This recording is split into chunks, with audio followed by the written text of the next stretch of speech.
একদিন ছোট্ট আমান তার মায়ের সঙ্গে বাজারে গেল।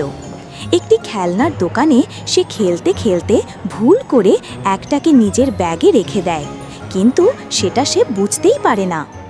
দোকান থেকে বের হয়ে বাসায় এসে দেখে, এই খেলনাটা তো আমি কিনিনি। সে ভয় পায়, কিন্তু মাকে সব জানায়।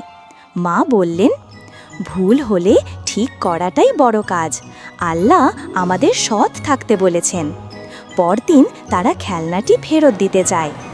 দোকানদার চাচা হাসি দিয়ে বললেন, তুমি খুব ভালো কাজ করেছ।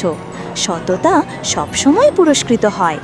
তিনি আমানকে উপহার দিলেন একজোড়া রঙিন কলম আর একটি ইসলামিক বই।